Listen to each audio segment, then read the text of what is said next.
సరే వీళ్ళందరూ మీరు చూస్తే ఎంత పెద్ద పెద్ద హీరోయిన్స్ మధ్యలో నేను కూడా ఉన్నానంటే అది ఓన్లీ నా టాలెంట్ ఒకటే కాదు, దేవుడి బ్లెస్సింగ్స్ కూడా. నేను కూడా అంటే ఏంటి అసలు వాళ్ళకి వచ్చిన కన్నా మంచి మాస్టర్ పీస్ హిట్లు మీకు వచ్చాయి. అదే ఒక మిస్టర్ పెళ్ళం కానీ ఒక శుభలగ్నం అంటే మంచి క్యారెక్టర్స్ చేశాను నేను. స్టార్డమ్ అనేది పక్కన పెడితే పెద్ద పెద్ద స్టార్స్ నేను చేయకపోయి ఉండొచ్చు, బట్ మంచి మంచి డైరెక్టర్స్ పెద్ద పెద్ద స్టార్ డైరెక్టర్స్తో చేశాను.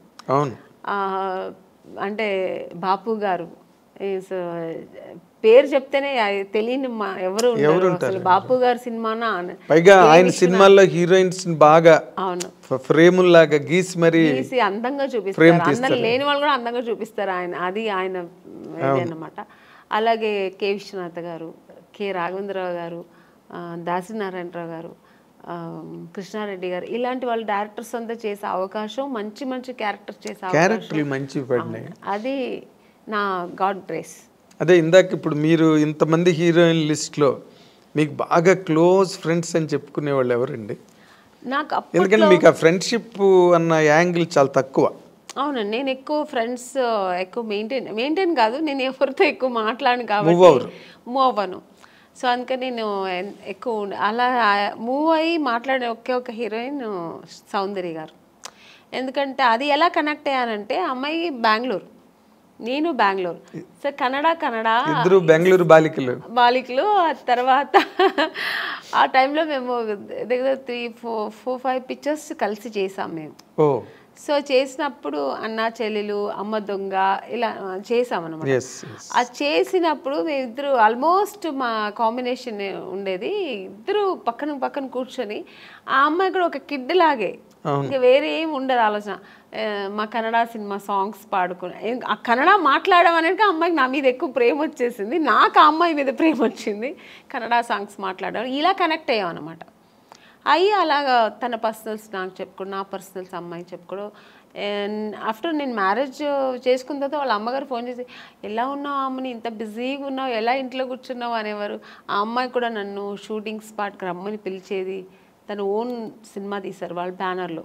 అవును, అప్పుడు ఇక్కడ బ్రదర్ అమరు, అవును, రామని నాకు బోర్ కొడుతుంది, ఒంటరిగా ఉన్నాను అని ఎక్కడో మైసూరు దగ్గర సోమనాథ్పూర్ అని షూటింగ్లో నేను వెళ్ళలేకపోయాను, వస్తానని చెప్పాను. సో అలా చాలా దగ్గర ఉండింది. ఆఫ్టర్ మ్యారేజ్ తర్వాత కూడా నేను ఫ్రెండ్షిప్ కంటిన్యూ అయిందంటే ఒక సౌందర్య. తన నాన్నగారు పోయినప్పుడు కూడా నాకు ఫోన్ చేసి ఓన్లీ ఏడ్ చేసి, నువ్వు ఇప్పుడు రా, నేను కలవాలి, నీతో మాట్లాడాలి నేను అంటే. టైం అప్పుడు 10 o'clock అయిపోయింది. నేను షూట్ చేసుకుని వచ్చాను హైదరాబాద్లోనే. తను ప్రశాంత్ కుటీర్లో ఉంది, నేను హోటల్లో ఉన్నాను. నేను కూడా ఏదో హోటల్లో ఉన్నాను. చెప్పేదాన్ని వెంటనే కారు వేసుకుని వచ్చాను అనమాట ప్రశాంత్ కుటీర్. వస్తే కూర్చొని, ఎందుకంటే అమ్మాయి సెంటిమెంట్ గా ప్రశాంత్ కుటీర్ చాలా ఎంత పెద్ద హీరోయిన్ ఆ ప్రశాంత్ కుటీర్లో ఉండేది. మేమందరూ కూడా ఒక స్టేజ్ వచ్చిన తర్వాత హోటల్స్ మారాము. అమ్మాయికి అసలు మారలేదు, ఆ రూమ్ మారలేదు, ఆ ప్రశాంత్ కుటీర్ని వదలలేదు. అంతా వెజిటేరియన్ ఫుడ్. అవును, ప్రశాంత్ కుటీర్ బాగుంటుంది. అది ఒక హోమ్లీగా ఇల్లు అట్మాస్ఫియర్ ఉంటుంది. సో అక్కడ వెళ్తే అసలు నన్ను హగ్ చేసుకుని బోర్ ఏడ్చేసింది, చిన్నపిల్లలాగా ఏడ్చి. మా 4 పిల్లర్స్లో ఒక పిల్లర్ వెళ్ళిపోయారు నాన్నగారు, నేను అమ్మ ముగ్గురే ఉన్నాము. అమ్మని అని ఏడ్చి, అన్నాను ఏదున్నా ధైర్యంగా ఫేస్ చేయాలి, నువ్వు నేను తనకు ధైర్యం చెప్పింది, అమ్మాయిలాగే. కానీ ఆ టైంలో అలా ఒకరికొకరు ఆద్దరు చెప్పుకొని అంత క్లోజ్ ఉండేదన్నమాట అమ్మాయి. కానీ మరి అమ్మాయి పోయింది అలాగా, అప్పుడు అసలు నేను షూట్లో ఉన్నానండి. అప్పుడు కూడా ఆ టైంలో షూట్లో ఉన్నాను. నేను చెప్తే నేను నమ్మలేదు. సౌందర్యాన్ని వేరే ఎవరైనా చెప్తున్నారు, సౌందర్య ఎలా పోతుంది, నేను ఎందుకు పోతుంది అన్నాను. అసలు నమ్మలేదు నేను. అసలు ఇలా కెమెరా పెట్టి ఇలా సౌందర్య గారు పోయారంటే ఇంక నాకు పక్కన మనుషులు ఉన్నారని ఏడ్చేసానండి. ఎవరి దగ్గర ఉందో ఆ క్లిప్పింగ్స్ తెలియదు, కానీ చూసారంటే చాలా ఘోరంగా ఉంటుంది. చిన్న పిల్లలాగా ఏడ్చేసాను నేను. నాకు మాటలు రావట్లేదు, నాకు ఒక షాక్ లాగా అయిందనమాట. ఆ అమ్మాయి పోవడం ఏంటి అసలు. ఆ తర్వాత అసలు నేను దేవుడి దగ్గర నిజంగా ఇది ట్రూ అండి, నేనైతే దేవుడి దగ్గర ఒక్కటే వేడుకున్నా, నన్ను తీసుకెళ్ళొచ్చు కదా అమ్మాయిని ఉంచేసి అనిపించింది ఆ టైంలో. అలా ఏడ్చేసాను నేను. సో చాలా మంచి అమ్మాయి కూడా అమ్మాయి, ఒక మంచి అమ్మాయి, పర్సనల్గా అన్ని విషయాల్లో చాలా మంచి అమ్మాయి. ఆ టైంలో అలా ఫీల్ అయ్యాను అనమాట. ఇప్పుడు అమ్మాయిని తలుచుకున్న రోజు ఉండదు నాకు. ఎప్పుడైనా సినిమాలు వస్తే తన సినిమాలు చూస్తుంటే ఏడుపు వచ్చేస్తుంటుంది. నేననే కాదండి, అందరికీ సౌందర్య అంటే చాలా ఇష్టం. ఎందుకంటే అమ్మాయి ఎప్పుడు ఎవరిని ఒక్క మాట కామెంట్ చేయడం కానీ లేకపోతే ఇంకోళ్ళని క్రిటిసైజ్ చేయడం కానీ ఉండదండి. ఆల్మోస్ట్ మీలాగే మీ ఇద్దరు కనుక త్రాసులు వేస్తే అలాగే మంచి మంచి క్యారెక్టర్స్ చేసింది, మంచి ఆర్టిస్ట్, ఒక అమూర్ లాంటి సినిమా చేసింది, మంచి మంచి సినిమాలు వేసింది అలా. కానీ అమ్మాయి ఒక మంచి లైఫ్ చూడలేకపోయింది కదా అనిపించింది. వాస్ షీ హ్యాపీ అండి బిఫోర్ మ్యారేజ్ ఆల్సో? హ్యాపీ అండి అమ్మాయి. చల్లిమ యాక్చువల్గా అమ్మాయికి అలా ఉండడం ఇష్టం. సినిమా ఇంట్రెస్ట్ తక్కువ అండి. తను నాన్నగారు చెప్పారని హీరోయిన్ అయింది, కానీ తర్వాత తనకి ఇంట్రెస్ట్ వచ్చి తర్వాత చేసింది, అది వేరు.